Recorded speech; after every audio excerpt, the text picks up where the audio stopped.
Une personne sans référence, un bon matin devient une légende. Namesana nangate koyebanae. Les courtes prières en public et les résultats sont magnifiques. C'est qu'elle est nanga koumenana l'ensemble. Il m'appelait.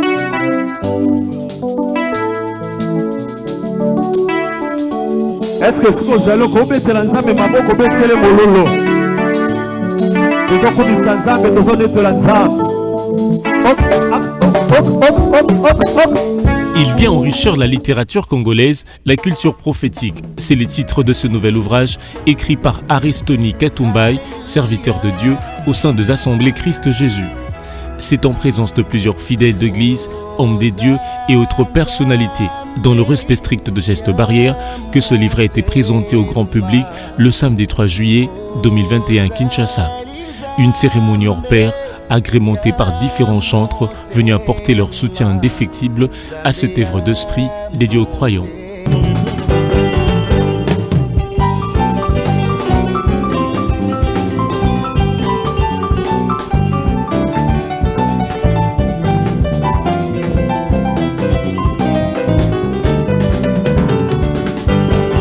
On me dit souvent que Jésus n'était pas noir. On me le répète qu'il était tout blanc. Jésus était juif, il n'était pas de ma race. Mais moi, tout ce que je sais, il mourut pour moi. Je ne l'ai point vu, il vécut il y a 2000 ans. Mais l'on me demande pourquoi je l'adore. Mais moi je réponds, je l'ai connu par la foi. Je le sens dans tout mon cœur et je l'aimais bien. Vient ensuite l'étape du vernissage de l'ouvrage proprement dit. Si le protocole peut apporter ce qui était prévu pour le vernissage, même de l'eau, je ne sais pas. Oui, de l'eau pour cette cérémonie. Mesdames et messieurs, l'heure a sonné pour pouvoir baptiser cet ouvrage intitulé Culture prophétique. Nous voudrions remettre ce livre entre les mains de notre Créateur pour que sa lumière descende sur cet ouvrage afin que quiconque le lira reçoive quelque chose de la part du Seigneur. Quiconque le lira, Dieu puisse lui parler. C'est pour cette raison que vous voyez les responsables de la communauté que nous sommes debout à cette occasion de vernissage pour pouvoir prier. Nous invitons avec modestie, avec votre permission, nous vous demandons de vous tenir debout pour que nous puissions dire la prière au sujet de cet ouvrage. Je crois que nous tous les pasteurs qui sont ici, nous allons prier. Et à la fin, le pasteur Jacques Matadi prendra le micro pour la prière de vernissage. Prions, pasteur. Seigneur, Très Saint-Père, nous te sommes reconnaissants pour l'intelligence, la sagesse que tu as donnée à ton serviteur Aris de pouvoir mettre à notre disposition ce moyen efficace qui va aider l'Église à devenir l'Église prophétique, qui va aider nos frères et sœurs à rester à l'écoute du Seigneur. Merci Seigneur, nous bénissons cet ouvrage. Quiconque le lira, Seigneur, reçoive la lumière et qu'ils soient attirés par ta parole. Glorifie-toi à travers cet ouvrage. Glorifie-toi, mon Dieu, mon roi. Que cet ouvrage, Seigneur Jésus-Christ, contribue à la conversion de plusieurs. Au nom de Jésus-Christ.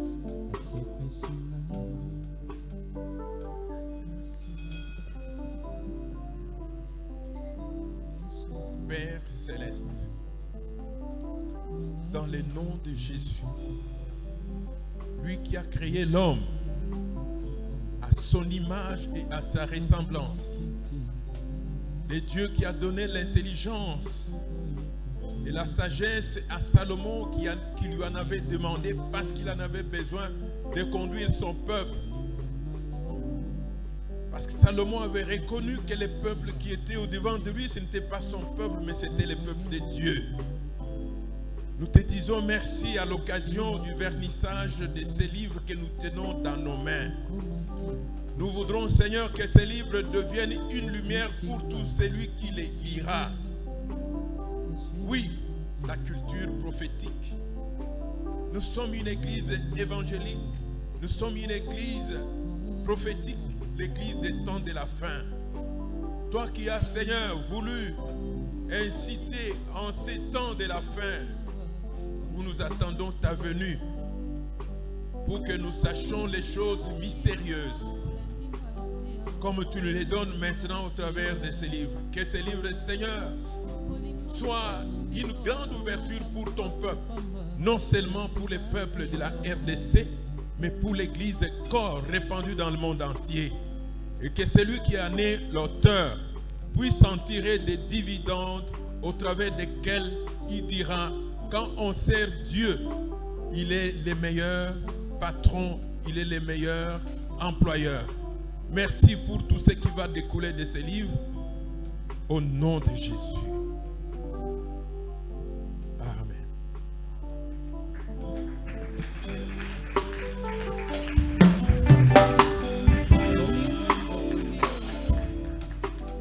Nous allons baptiser ce livre. Le baptisons pour que ce livre nous apporte la bénédiction. L'eau, vous le connaissez, l'eau c'est la vie. Que celui qui va lire ce livre trouve la vie. C'est ainsi que nous versons cette eau sur ce bouquin. Qu'il soit béni et source de grandes bénédictions pour quiconque le lira. Au nom de Jésus-Christ, Amen.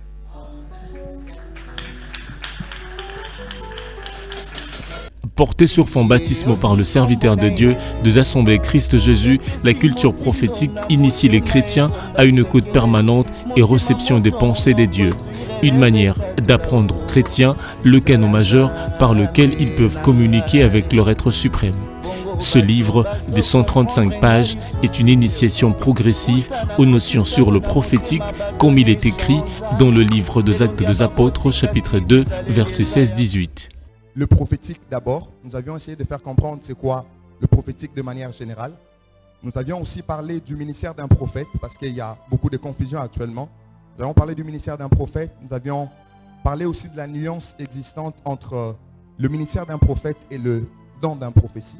Nous avions aussi expliqué c'est quoi une prophétie.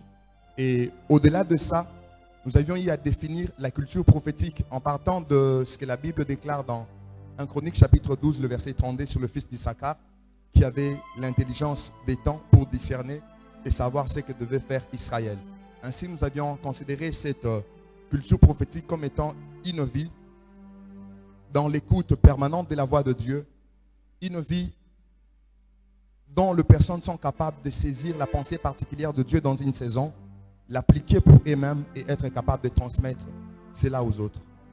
Et ensuite, dans le deuxième chapitre, pour attester que le prophétique est une culture, nous avions eu soin de voir les Saintes Écritures pour prendre les exemples de personnes ayant opéré dans la culture prophétique. Et là-dedans, nous avions pris 6 exemples. Il n'y a pas seulement de personnes physiques, mais aussi entités comme nous avions parlé d'Israël, comme nous avions parlé même de l'Église primitive. Dans la suite, au 3e chapitre, c'est là que nous nous sommes étendus sur comment écouter la voix de Dieu. Et comme vous le savez avec moi, c'est presque tout le monde qui désire écouter la voix de Dieu. Est-ce que parmi nous, il y a ceux-là qui aiment écouter la voix de Dieu? Donc, la culture prophétique vous concerne. Et pour écouter la voix de Dieu, c'est une question qui est souvent posée. Nous répondons en disant que Dieu parle de plusieurs façons, de plusieurs manières.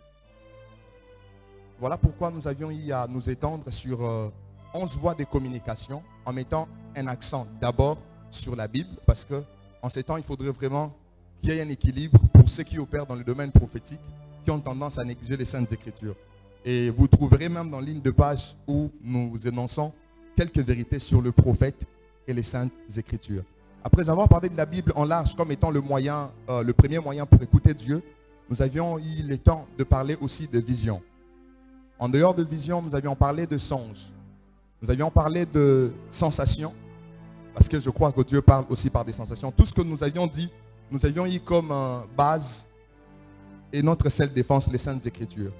Nous avons parlé de la voix audible, nous avons parlé des extases, parce qu'aujourd'hui vous entendrez certains dire, débattre sur sortir dans son esprit ou ne pas sortir dans son esprit, voyage astral et autres.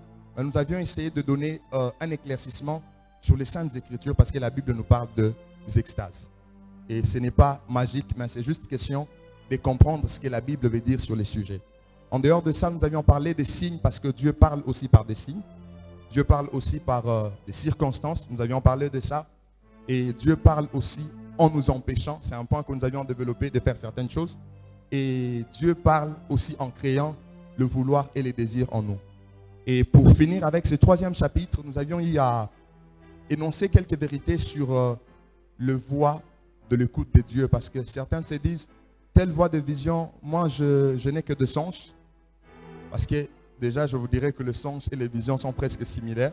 Dans les Saintes Écritures, il y a difficulté parfois d'en faire une démarcation, mais si vous lisez, vous aurez la précision là-dessus. Certains pensent que quand vous écoutez Dieu d'une façon ou d'une autre, vous êtes plus surnaturel ou plus spirituel que l'autre. Non. En principe, l'essentiel, c'est écouter la voix de Dieu. Et j'aimerais revenir sur un élément important, sur le songe. On se pose plusieurs questions sur le songe. Par exemple, quelqu'un qui ne fait pas de rêves, est-ce normal? La culture prophétique, ce livre répond à cela. On se pose des questions. Souvent, j'ai l'habitude d'oublier mes songes. C'est dû à quoi? Nous en parlons. Et les gens se posent des questions. Comment discerner le songe pour savoir si c'est Dieu ou ce n'est pas Dieu? Nous en parlons dans ces livres. Et c'est dans la suite que nous avions fait une brève conclusion sur tout ce qui a été dit. Je crois que nous aurons le temps pour la séance de questions-réponses et nous allons encore revenir pour nous étendre là-dessus. Je vous remercie. Pour son auteur, cet ouvrage vise à élever une église prophétique, c'est-à-dire ceux qui sont capables d'écouter Dieu afin de communiquer sa pensée aux autres. Outre cela, la culture prophétique vient aider les pratiquants à reconnaître par eux-mêmes les langages de Dieu pour ne pas être totalement dépendants de prophètes. Aiguiser tous ceux qui ont un appel au ministère des prophètes, ceux qui exercent le don des prophéties, y compris tous ceux qui aspirent au domaine prophétique. Ma question est celle de savoir, comme première question, j'en ai plusieurs. D'abord, quelles sont les voies de communication usuelles ou de moyens de communication récurrents qui permettent aux chrétiens de communiquer avec Dieu? Merci beaucoup pour la première question. Donc, comme nous l'avions dit, nous avions parlé de 11 voies de communication, mais déjà, j'aimerais dire que la liste n'est pas exhaustive. Nous croyons qu'il y en a plusieurs, mais par la grâce de Dieu, nous sommes apaisantis sur le 11. Mais en faisant une étude plus approfondie, nous nous sommes rendus compte que sur le 11, le premier moyen de base sur lequel tout le monde peut se mettre à écouter Dieu et sans interruption, c'est la Bible, les Saintes Écritures. Et nous nous sommes aussi rendus compte que Dieu parle très souvent à plusieurs personnes par des songes. Donc ce sont des moyens très récurrents.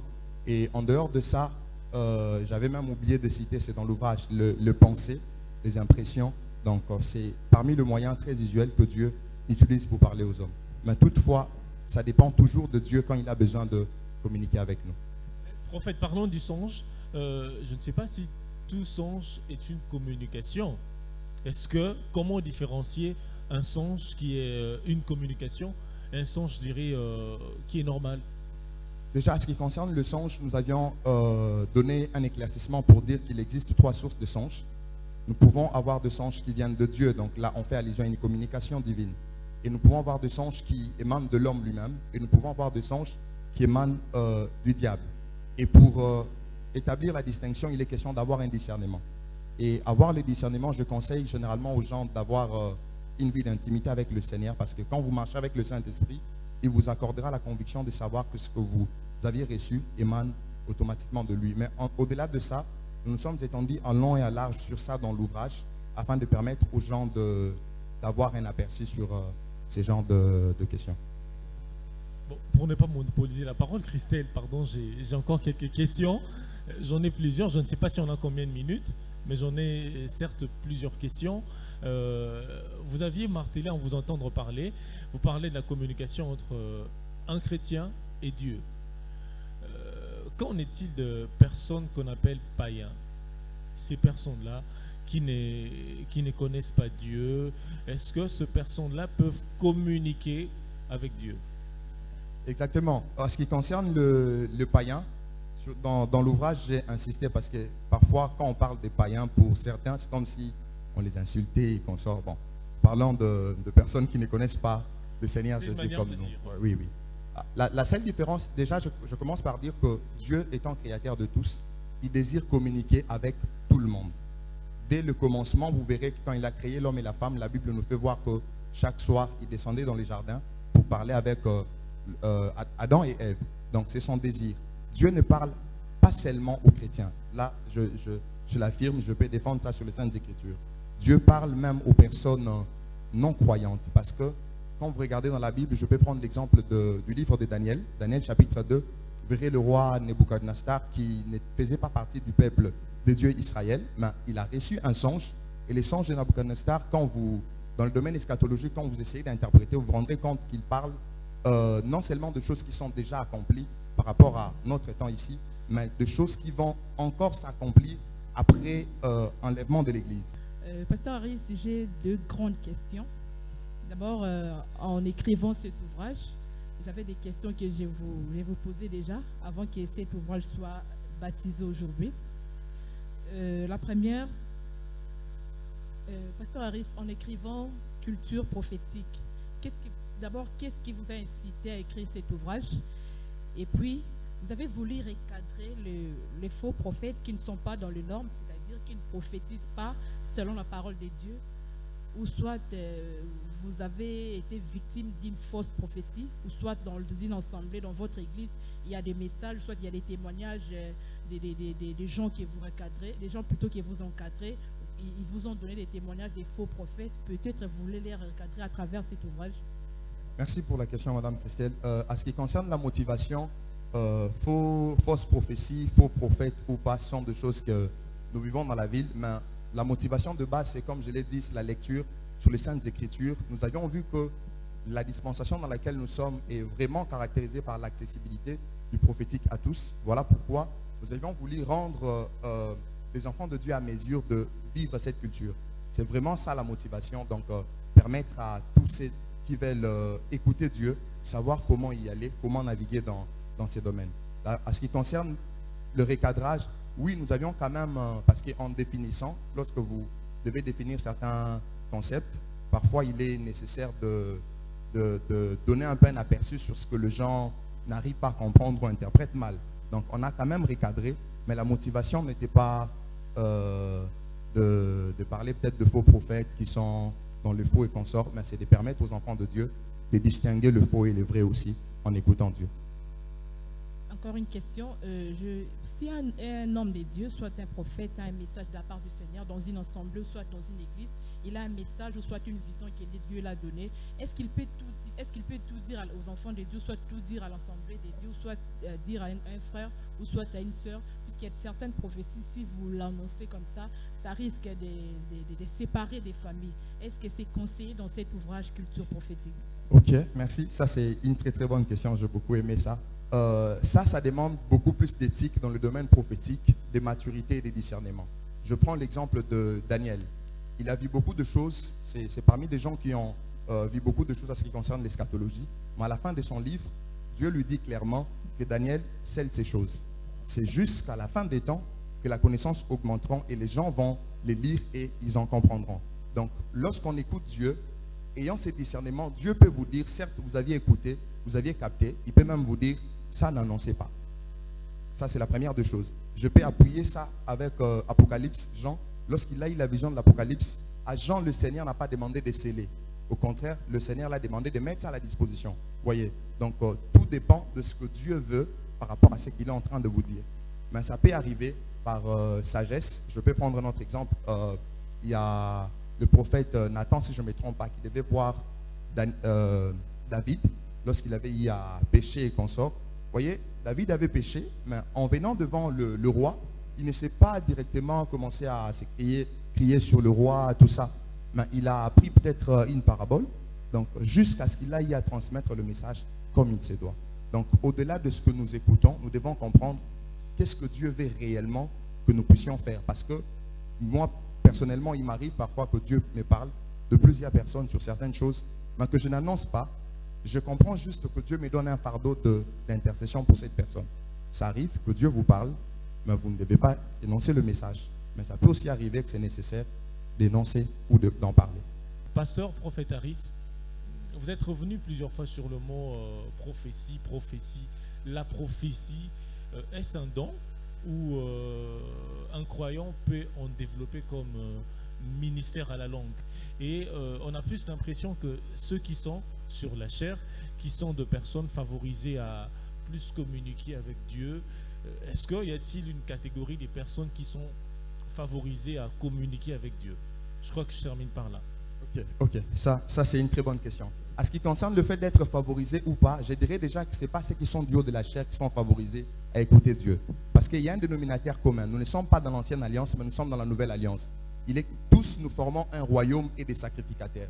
Depuis que le voile a été déchiré, nous avons tous accès devant le Seigneur. Il y a un homme de Dieu qui parle de promesses de quiconque, du haut de la chair ou sur la chaise ou au banc, tous, nous avons l'habilité de pouvoir écouter Dieu. Ça, c'est la première des choses. Sauf parfois ceux qui ne connaissent pas le Seigneur, qui ont du mal à interpréter ce qu'il leur dit.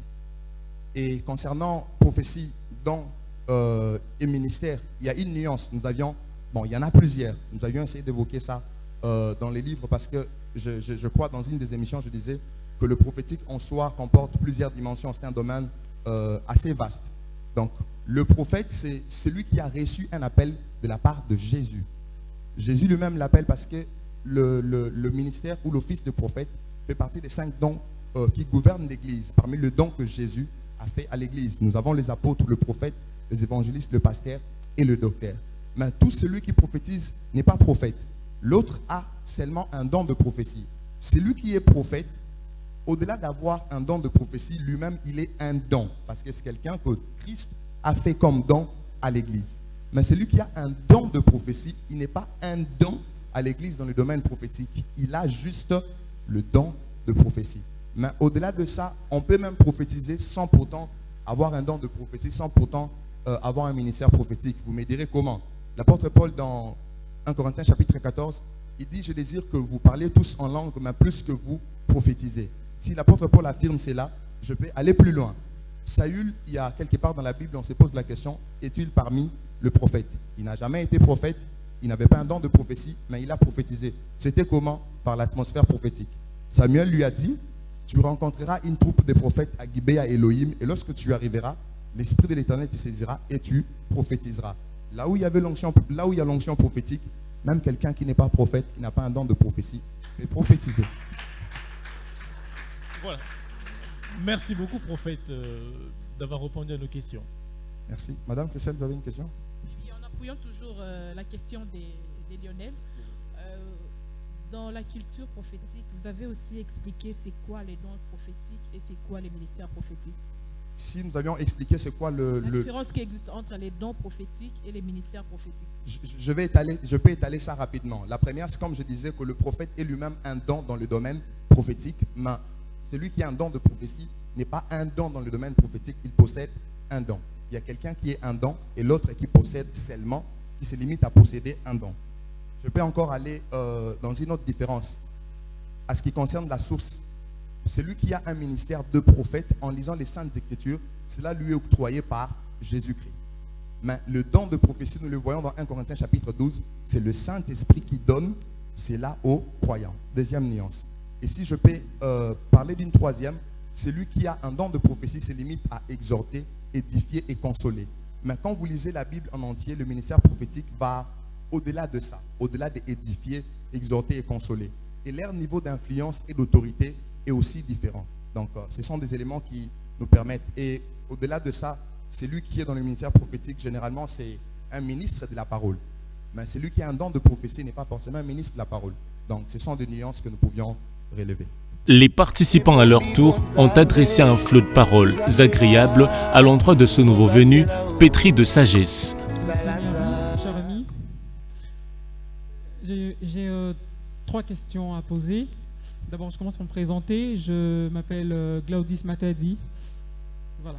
Je commence par la première question. Je t'ai suivi parler avec pertinence en répondant aux questions des journalistes et j'ai tiré des questions sur base de ce que tu disais. D'abord, tu as mis en exergue le fait que Dieu peut parler aux païens et aux chrétiens à la fois. Tu as mis en exergue le fait que Dieu ne parle pas qu'aux chrétiens, il peut aussi parler aux païens. Voilà. Mais seulement les païens n'ont naturellement pas la possibilité de comprendre le langage de Dieu. Ma question est celle-ci. Pourquoi Dieu et pour quel intérêt Dieu parlerait aux païens pendant qu'il le sait pertinemment bien qu'ils auraient du mal à comprendre son langage? C'est la première question. La deuxième question, c'est de savoir, tu as aussi relevé le fait que il existe les faux prophètes, ce qui n'est pas nouveau pour nous tous parce que nous le savons.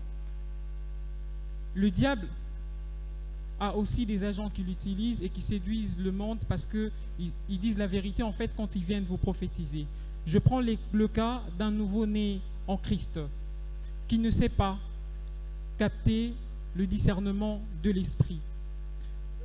Quels éléments peux-tu mettre en avant pour expliquer, qui peuvent permettre de détecter pour un nouveau-né qu'il est en face d'un vrai ou d'un faux prophète? Quels sont les éléments que tu peux mettre en avant pour un nouveau-né spirituel pour qu'il sache que là, il est en face d'un vrai ou d'un faux prophète? Parce que celui-là peut le dire aussi la vérité. Voilà. Et la dernière question, c'est de savoir... voilà, la différence, parce que tu viens de le dire quand tu faisais ta présentation, la différence entre le songe et la vision, et puis les similitudes, parce que tu as dit que parfois, ils se confondent. Voilà mes 3 questions. Merci beaucoup pour la parole. Je vais rapidement répondre à ces 3 questions.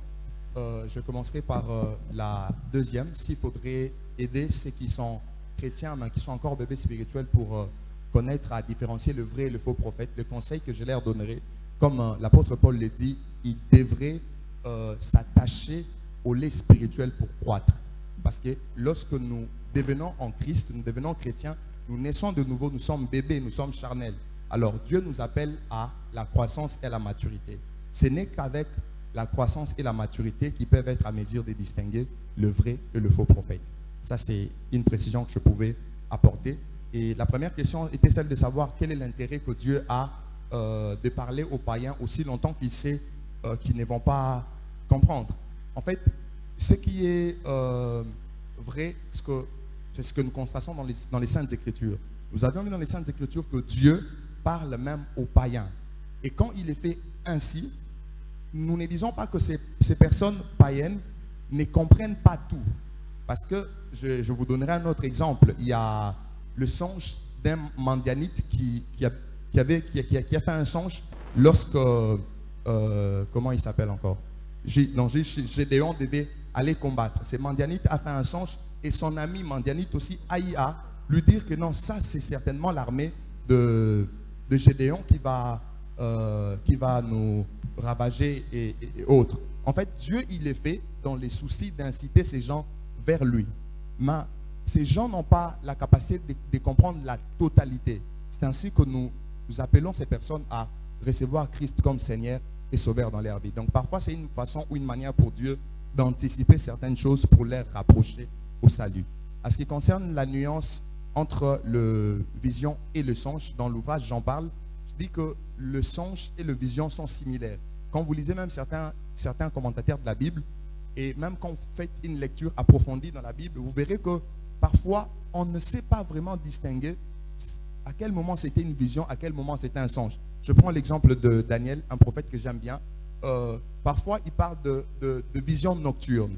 Parfois, il parle de visions. Et à un certain moment, il parle de songes. Il essaye de mêler les deux éléments. Vous voyez un peu. Mais s'il faudrait essayer de faire une nuance, je dis que cette nuance que j'établis, c'est juste pour essayer de donner une idée. Mais il y a plus que ça. Lorsque vous aviez une vision, vous ne pouvez l'avoir.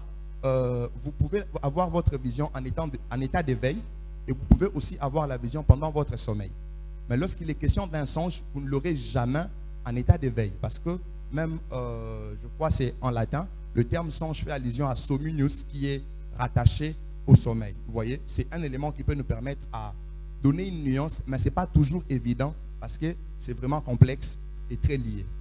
La place à l'assistant Cathy aussi pour une question. Vraiment, nous demandons une question parce que nous courons derrière le temps.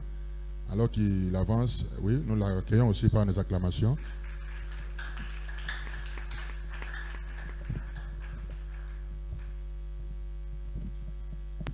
Merci pour la parole.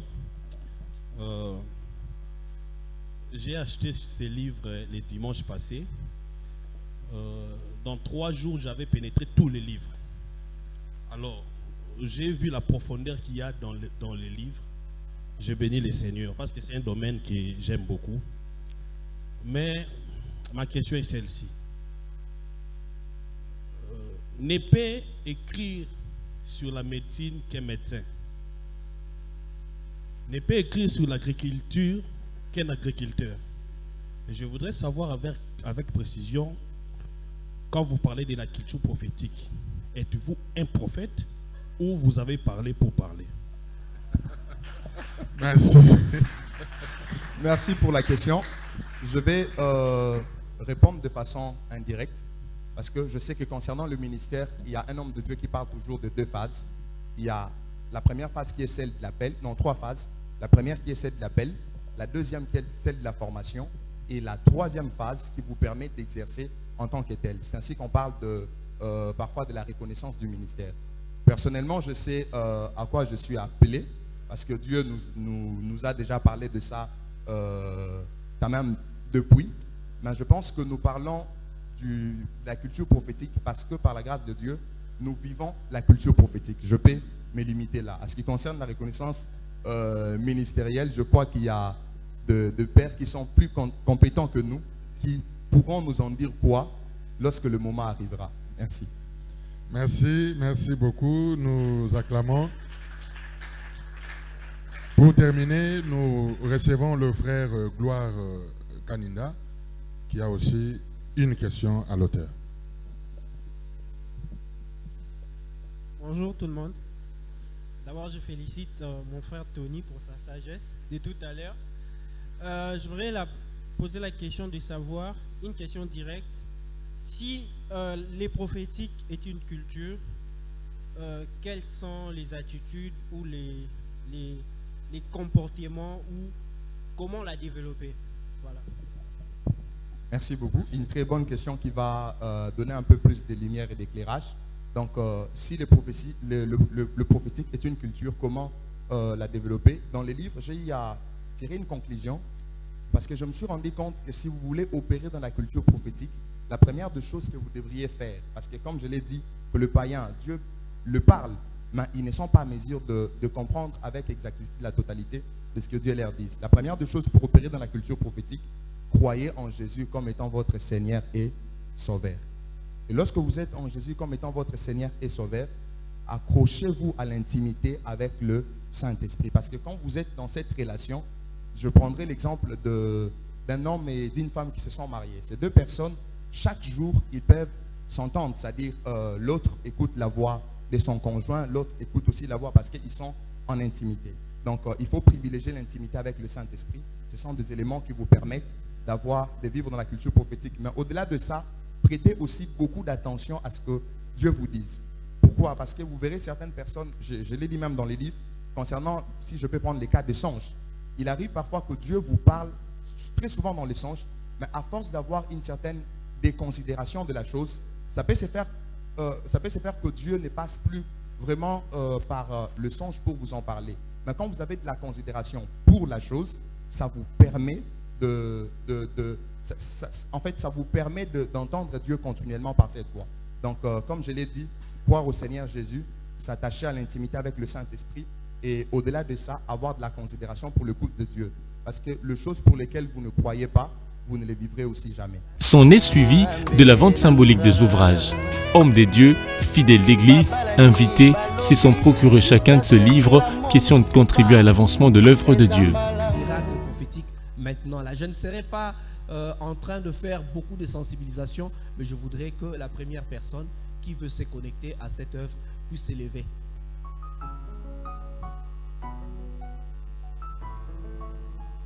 Ensuite, la séance des prises de photos avec l'écrivain. Celui-ci a procédé de manière individuelle au paraphe de livres achetés par ses hôtes. Vous allez seulement vous manifester, on va vous donner un bon de soutien que vous... Visionnaire de la structure ATK Édification, un ministère qui travaille depuis 2018 pour la restauration d'une église édifiée sur les fondements des apôtres et prophètes. Ce ministère et plateforme d'édification chrétienne s'est assigné pour mission l'édification du corps du Christ et d'attirer les croyants vers le Christ. Pour l'instant, cette mission évolue et plus active dans les réseaux sociaux au travers des publications de paroles de sagesse, des paroles interprétées, des événements et termes de la Bible, ainsi que de prédications. Comme nous avions commencé par la prière, nous vous prions quand même de vous tenir debout pour terminer aussi cette cérémonie par la prière. Et là, nous invitons encore une fois le révérend pasteur Jacques Matadi Ndambi qui avait commencé avec la prière d'ouverture. Il va encore terminer cette séance par la prière de clôture. Et après, la musique va continuer. Et, il y aura aussi une séance de photos de famille, des photos de souvenirs avec l'auteur. Alors que le musicien serait en train de jouer, l'auteur va passer à tour de rôle, prendre des photos de souvenirs. Ou ça, vous allez commencer à passer suivant l'ordre qui sera établi par le protocole pour prendre des photos de souvenirs avec l'auteur. Là, nous cédons la place au papa pour la prière de fermeture. Oui, nous prions encore. Mais cette fois-là, pour clôturer. Père Céleste, nous te disons merci. Parce que tu es ce Dieu-là qui entend, qui écoute et qui exauce. Nous avons demandé que tu commences avec nous et que tu termines avec nous. Parce que si toi tu es au contrôle, rien de mal ne peut arriver à tes saints. Nous sommes réunis ici pour toi. Tu as déplacé chacun de nous pour arriver sain et sauf. Père, tel que tu as terminé avec nous dans la beauté, tu reconduiras chacun de nous dans sa maison en beauté.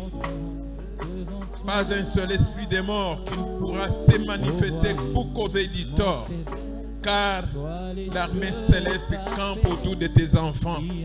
Merci pour tout ce que tu as fait. Il n'y a que toi qui étais au centre. On a parlé de toi. On s'est référé à toi. Et on a reçu des révélations de ta part. Que chacun de nous qui était venu dans cet endroit soit totalement, pleinement et complètement béni dans le nom puissant de Jésus. Nous avons ici prié. Amen. Nous pouvons encore applaudir le Seigneur pour clôturer. Oh Yahweh. Écoutez, un instant, La musique va continuer, mais nous tenons à vous remercier. Vous tous vraiment qui vous êtes un peu là, vous vous êtes dérangés pour nous honorer en ces jours. Vraiment, nous vous disons grandement merci. Merci à tous nos papas qui sont là. Merci aux différents